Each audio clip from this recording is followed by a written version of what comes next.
nos tropes préférés dans le grand genre de la fantasy.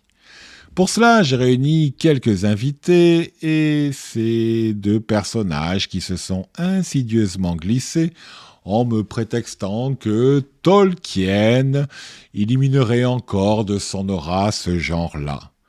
Comme si Agatha Christie restait la reine du cozy mystery, alors que ce terme n'existait pas encore lorsque nous suivions les aventures de Miss Marple, ou un Stephen King, roi du fantastique, ou encore que Lovecraft serait l'empereur du genre horrifique.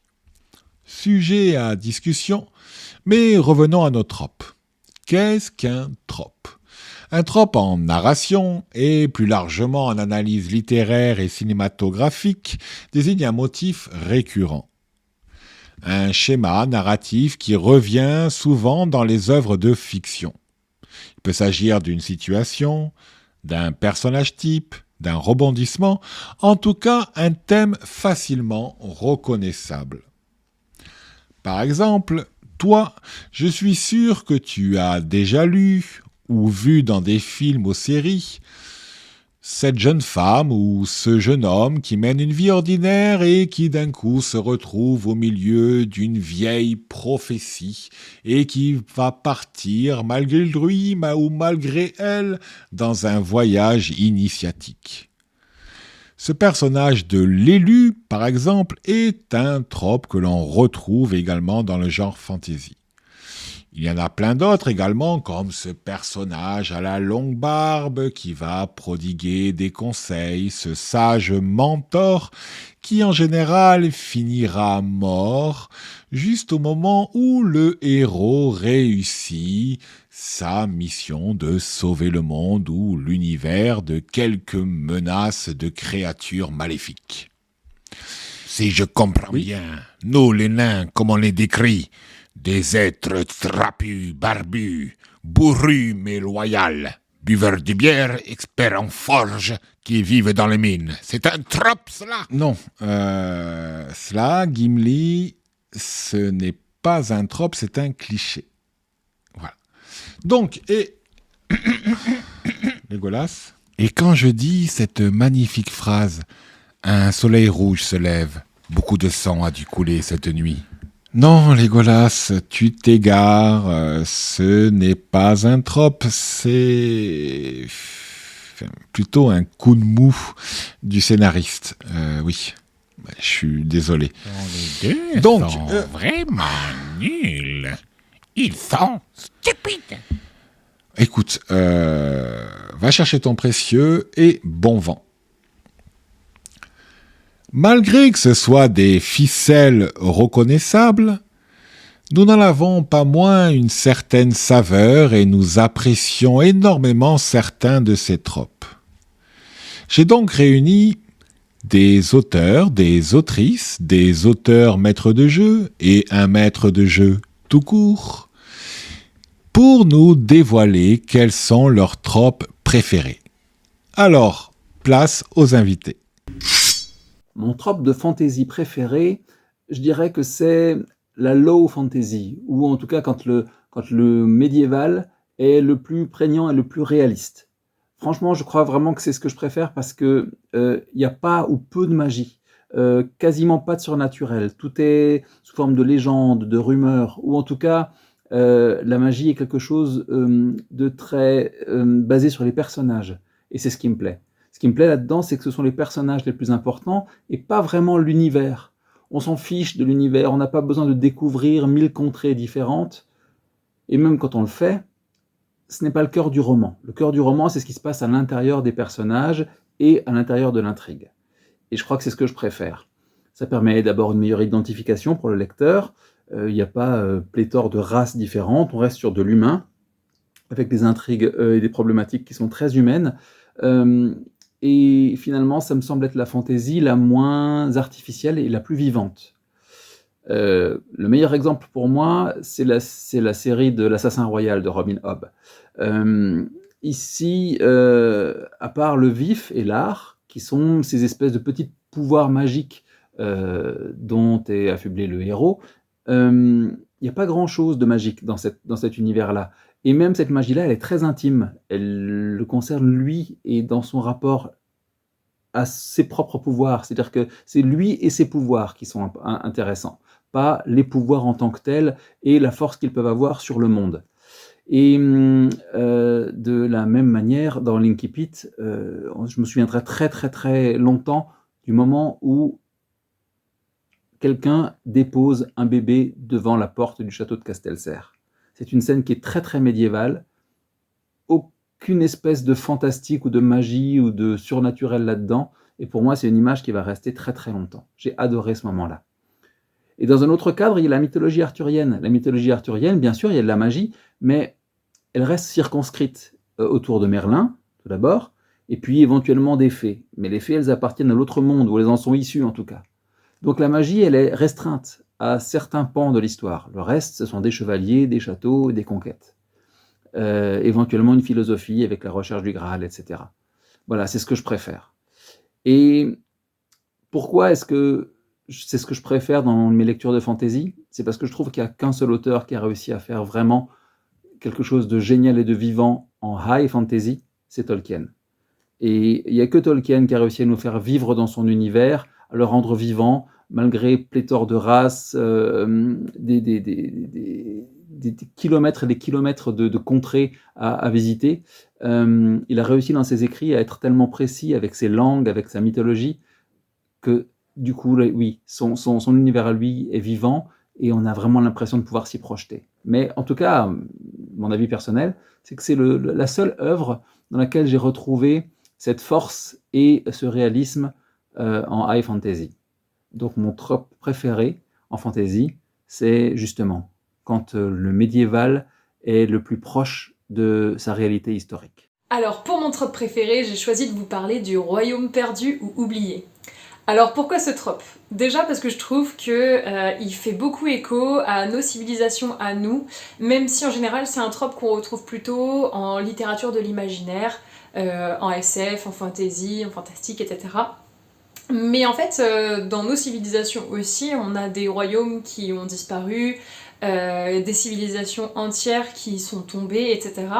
Et je trouve que du coup ça fait un bel écho à notre propre civilisation et que ça met en exergue beaucoup le devoir de mémoire et la mémoire collective, parce que ce qui a mené à la disparition de royaumes ou de civilisations, ça peut toujours nous arriver aujourd'hui.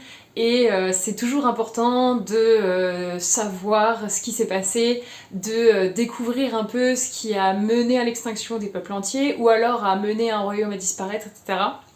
Et aujourd'hui, je trouve que c'est une problématique qui est très actuelle, puisque dans le flux constant des médias, on a tendance à oublier un peu notre histoire, parfois même récente. Donc je trouve que c'est un trope qui est très intéressant. Et au-delà de ça, j'aime beaucoup ce côté très mystérieux quand les héros arrivent dans des ruines perdues au milieu de la jungle ou enfouis dans le désert. Enfin, on a vraiment cette ambiance mystérieuse qui se dégage de ce genre de scène, cette envie de découverte que nous aussi on a envie d'aller retrouver ces fresques, raviver cette ancienne technologie, etc. Et ça dégage vraiment un émotionnel que je trouve très fort dans les œuvres, que ce soit littéraires ou audiovisuelles, etc. Je trouve que l'émotionnel qui se dégage de ce trope est vraiment excellente. Et au-delà de ça, ça donne aussi une épaisseur au world building globalement.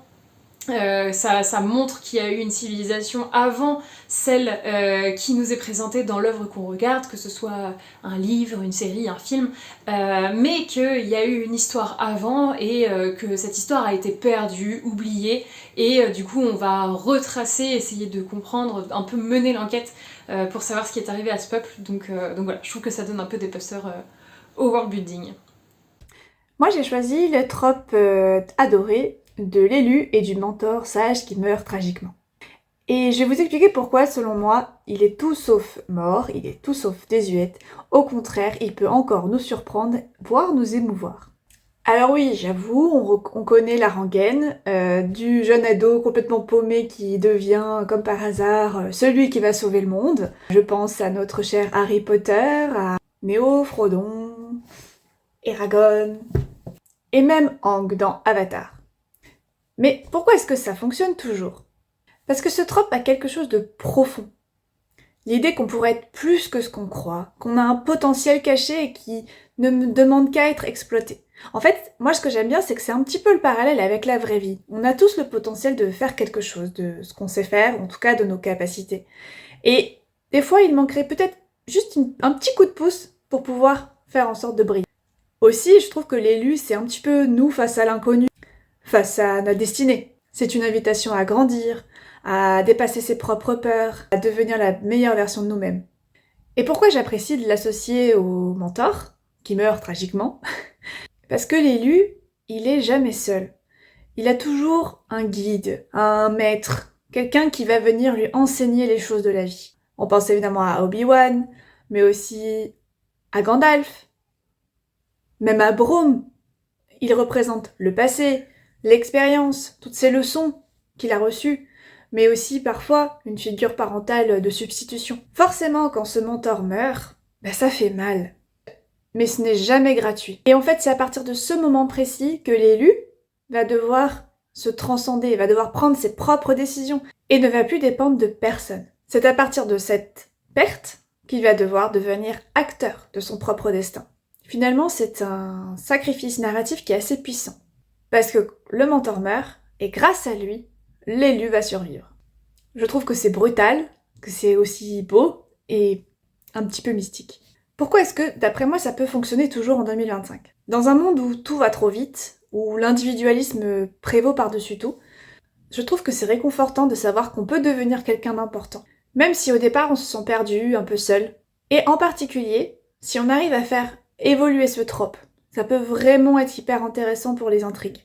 Pourquoi ? Parce que aujourd'hui, les élus, ils peuvent échouer, ils peuvent se tromper, ils peuvent être brisés. Et ça, c'est vraiment une plus-value par rapport à tout ce qu'on a pu avoir jusqu'à maintenant. Il faut tordre ce trope pour le réinventer. Et ces évolutions qu'on a en termes de construction de personnages ou de tropes, ça doit aussi s'appliquer aux mentors. Ils peuvent être faillibles, ils peuvent être ambigus. Il faut même jouer sur le fait qu'ils puissent devenir dangereux.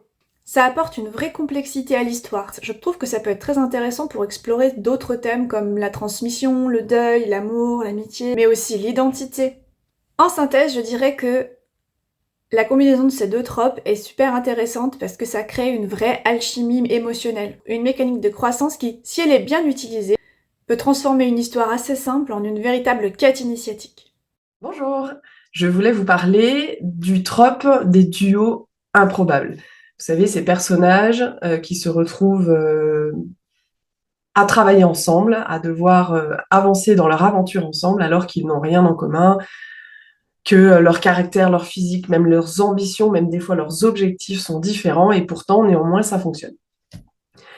J'ai pour illustrer ce trope sélectionné 2 romans. Le premier, c'en est un qui est un peu plus ancien que le deuxième, vous verrez.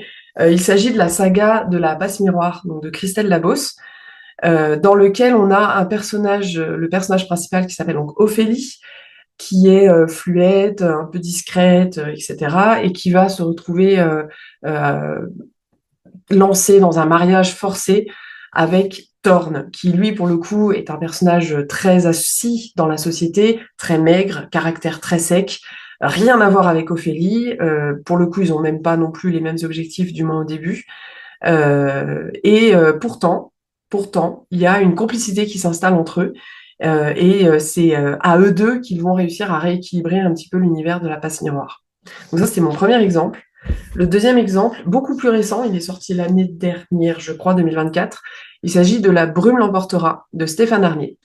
Cette fois-ci, on a toujours 2 personnages, forcément, pour faire un duo.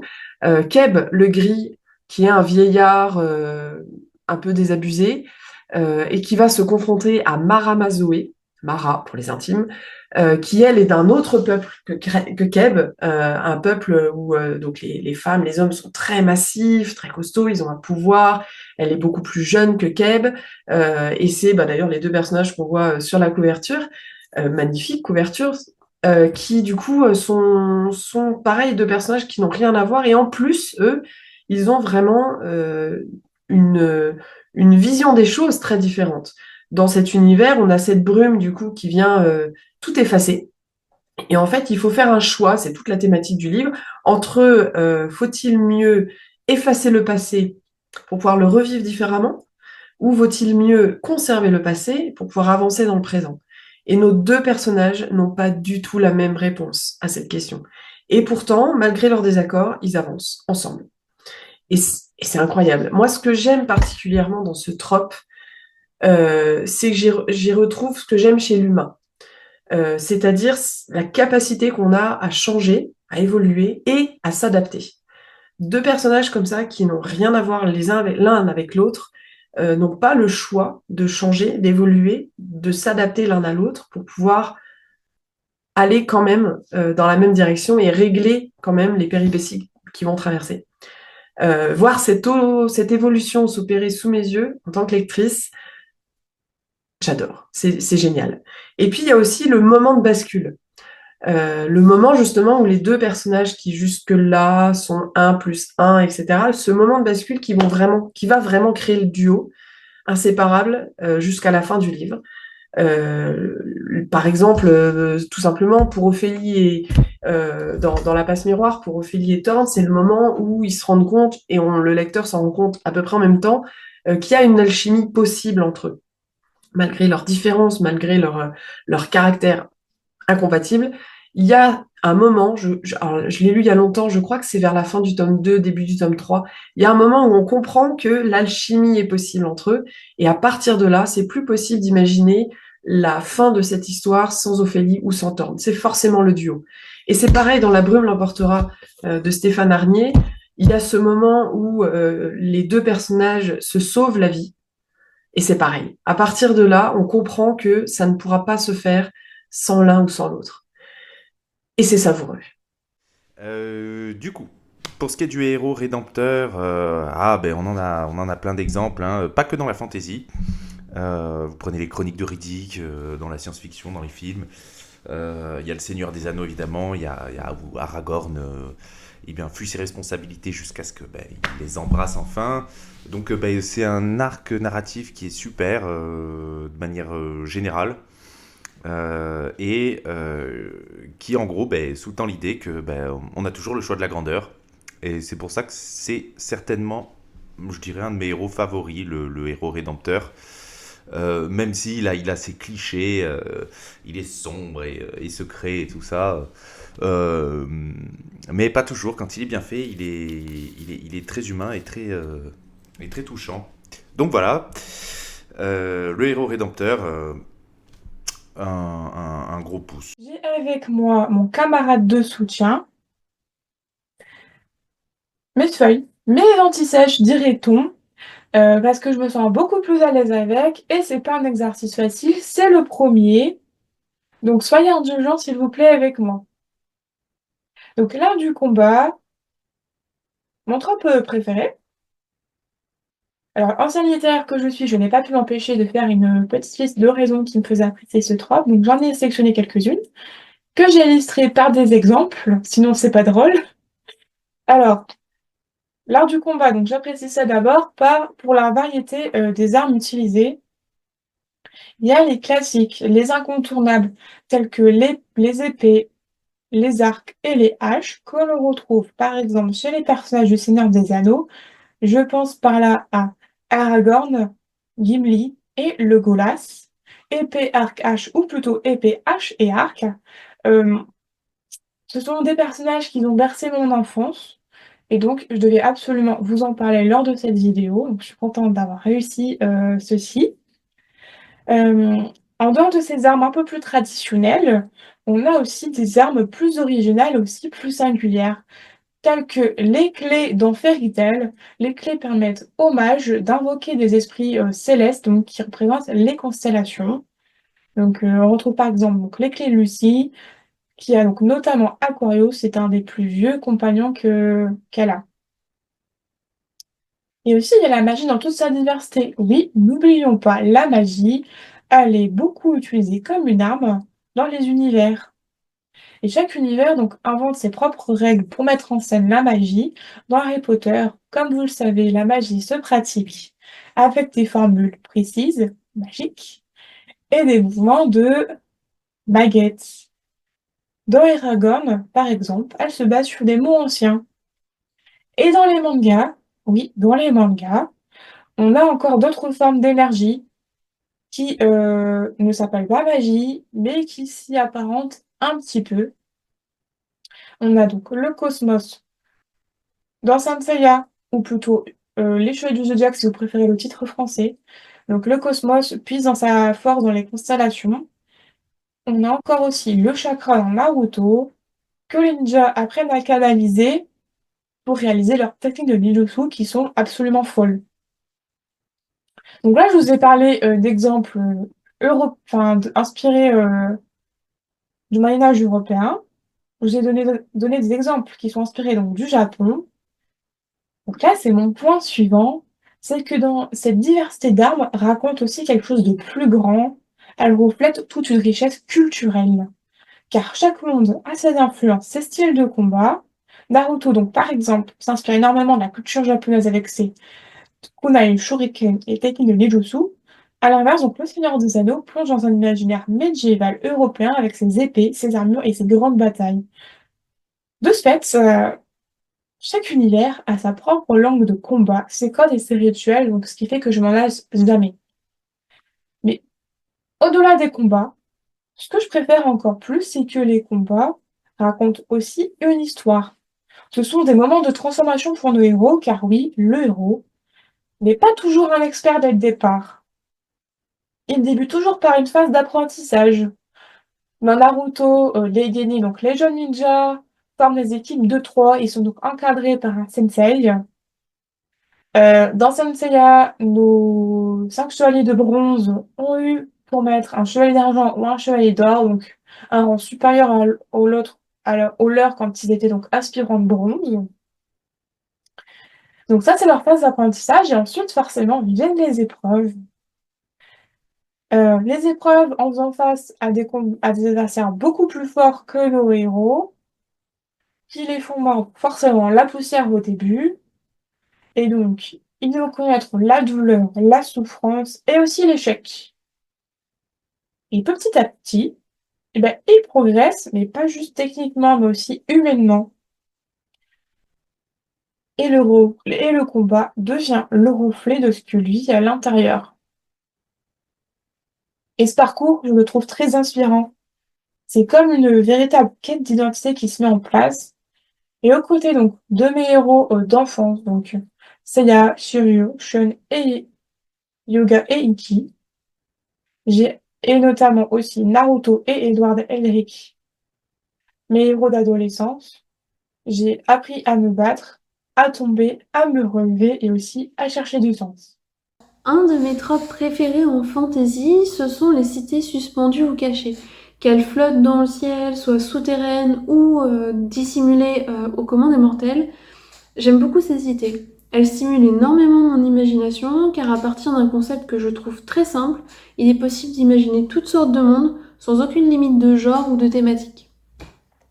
Le plus souvent, en fantasy du moins, et dans les lectures ou dans ce que j'ai pu lire ou voir comme film, il y a un côté où ces cités cherchent à faire rêver et à épater, avec des paysages et des écosystèmes époustouflants, des bâtiments majestueux, des civilisations anciennes ou encore des technologies extravagantes et extraordinaires. Bref, en tout cas, que ce soit dans mes lectures, dans les films ou dans les jeux vidéo, ça me donne souvent envie de découvrir ces cités aux côtés des personnages. Et je trouve que cet effet il est d'autant plus important quand ces cités et leurs potentiels habitants prennent racine dans notre monde réel et qui s'entrent directement en conflit avec notre monde, comme par exemple dans le film Atlantis, l'Empire perdu. Du coup, c'est vraiment un plaisir pour moi de suivre les personnages dans leurs aventures et les voyages qui s'offrent à eux, à la découverte ou à la recherche de ces cités perdues, qui finalement, en fait, ces cités, pour moi, je trouve qu'elles agissent un peu comme des personnages qui vont apporter leur soutien aux protagonistes. Elles peuvent les influencer pour qu'ils découvrent une meilleure version d'eux-mêmes ou les mettre face à des dilemmes parfois d'ordre moral. Je trouve ça super intéressant. Elles peuvent aussi leur apporter des nouvelles, nouvelles compétences, des nouvelles qualités, etc. Franchement, c'est vraiment, vraiment cool, quoi. Pour finir sur quelques recommandations, je peux vous conseiller en animation Les Mystérieuses Cités d'Or ou encore Le Château dans le ciel de Miyazaki, La Communauté de l'Anneau de Tolkien, évidemment, plusieurs livres de Jules Verne qui soit sont des concepts proches comme L'île mystérieuse ou Voyage au centre de la Terre, ou alors qui font carrément référence au mythe de l'Atlantis comme dans 20 milieux sous les mers. J'ai aussi beaucoup aimé lire Les Mondes des Willan de Pierre Bottero. Et pour finir, j'aimerais aussi vous conseiller la duologie Les Sables d'Araouia d'Afsa Faisal, si je n'écorche pas son nom, que je lis actuellement et que j'apprécie énormément. Voilà. Ma trope préférée en fantasy, donc ce serait l'anti-héros ou l'anti-héroïne. Bon, déjà parce qu'on en a vraiment trop vu des Marissou, des petites héroïnes parfaites, qui sont guidées par la quête des autres et qui font juste le bien dans le monde. Bon, franchement, pareil avec tous les super-héros, etc. Donc voilà, je pense que c'est la trope inverse, on va dire, a déjà été ultra exploitée du héros parfait. Du coup, moi, j'aime vraiment beaucoup celle de l'anti-héros, anti-héroïne, qui je trouve est de plus en plus présente en plus dans nos lectures en fantasy. Du coup, c'est plutôt chouette. Une que j'ai lue récemment, c'était sur la double trilogie de la Tour de Garde. Donc sur Capitale du Nord, par exemple, on a le personnage d'Amalia, qui est une jeune fille qui n'hésite pas à se salir les mains. Dès le début, elle est assez manipulatrice, elle fait des choix moraux un peu limites. Elle a tendance à favoriser ce dont elle a besoin, et pas forcément les autres. Et puis en plus, elle vient d'un milieu extrêmement privilégié par rapport aux autres personnages. Elle est vraiment vue comme la leader. Donc voilà, c'est l'héroïne du roman. Moi, je l'ai adorée. Je l'ai trouvée géniale. Je me suis beaucoup identifiée, même si c'était un personnage plutôt sombre. Et vraiment, ça faisait un petit coup de frais et ça change. Et puis c'est tellement plus réaliste, donc vraiment sympa. On a aussi un peu pareil dans Rouille. Donc l'héroïne qui porte le même nom, qui évolue dans un Paris un peu steampunk, un peu crasseux. Elle va être un peu à l'image du monde fantasy qui a été créé derrière. Je pense que l'héroïne va bien avec le world building et puis bon, ça fait sens que ce soit aussi elle qui donne le titre au roman. Donc elle aussi, elle est un peu brutale, un peu impulsive, elle a un côté sombre. Donc voilà, hyper assortie et pareil, ça fait du bien de lire autre chose. C'est 1000 fois plus original que de rester dans le classique. Et puis après, une autrice qui fait ça aussi hyper bien côté anti-héroïne, c'est Stell Fay, en particulier dans la série de Bohen, donc Les Révoltés de Bohen par exemple. Il y a je veux pas spoiler la fin, mais il y a des héroïnes qui surtout en fin de tome vont faire des choix qui vont surprendre, donc de côté un peu carrière plutôt que le choix amoureux par exemple. Alors la carrière dans le sens fantasy, hein, donc quête, sauver le monde, etc., plutôt que finir avec son grand amour. Je pense que ça, si ça avait été un anti-héros homme, ça aurait pas été forcément relevé par les lectrices, qui n'ont pas forcément aimé d'ailleurs cette fin, c'est assez mitigé.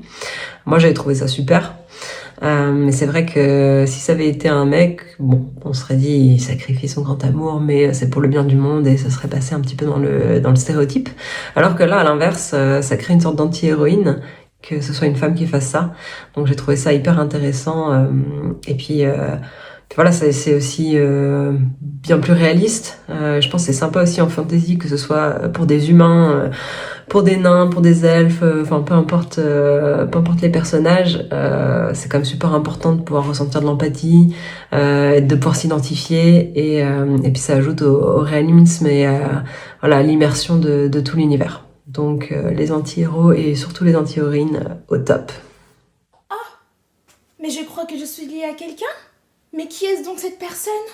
Allons-y. Le fameux trope que j'adore et que je pourrais vendre mon âme pour ce trope quand je vois ça dans les rayons de livres, c'est le trope âme sœur, soulmate, que dis-je? Oui, voilà, tout simplement. Et le trope âme sœur, c'est lorsque deux êtres sont liés par quelque chose de grand, de plus puissant, qui sont liés par une connexion magique qu'on ne peut pas comprendre, qui est liée par le destin en fait. C'est le côté destiné que j'adore. Eh bien, je peux vous dire que je fonds à chaque fois que je lis ce genre d'histoire.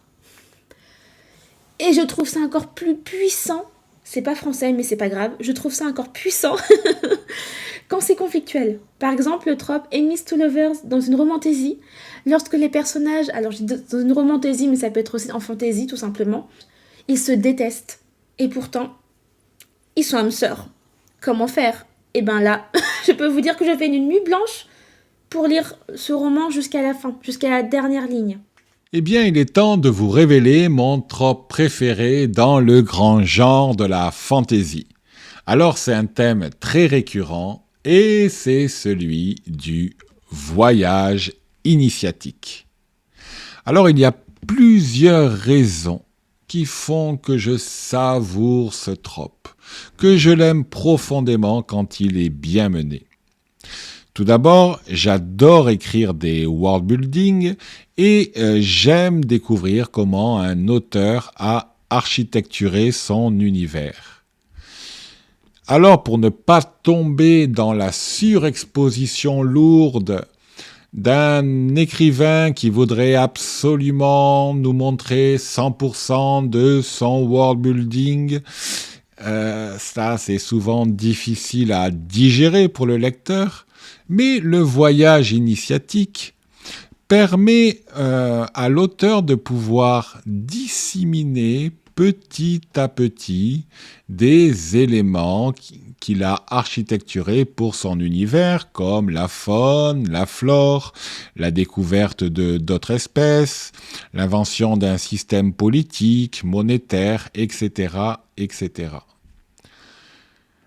Ce que j'aime aussi particulièrement, c'est forcément l'évolution du héros. Un personnage qui gagne en maturité lors de son parcours, une métaphore de la transformation personnelle. Un contre-exemple qui me vient, c'est Tintin. Tintin, rien à voir avec la fantaisie, mais Tintin est vraiment, pour moi, le personnage qui ne change pas, malgré tous les voyages qu'il fait, toutes les aventures qu'il mène. Désolé pour les tintinophiles, mais cela reste pour moi un héros sans saveur, fade, et fort heureusement, il est entouré de capitaines Haddock et Tournesol qui lui donnent un peu de piment. Alors, je pourrais citer des exemples comme Eragon de Christopher Paolini, où un jeune fermier devient dragonnier et part à travers Alagasia de mémoire pour apprendre à se battre et comprendre son héritage. J'aime beaucoup ce genre de personnage dans le trope du voyage initiatique, ces héros auxquels on ne s'attend pas à ce qu'ils réussissent.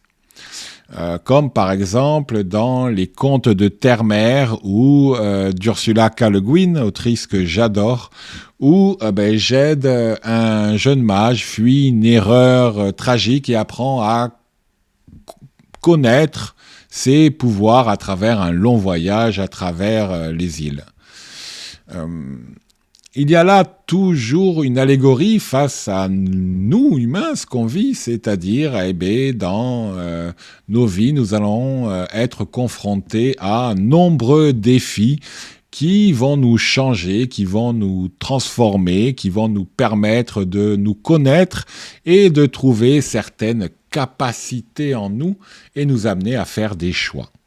C'est un thème que j'adore et qui vient résonner particulièrement avec cette pulsion universelle de l'appel à l'aventure, de se jeter dans le mouvement de la vie et d'en revenir changé.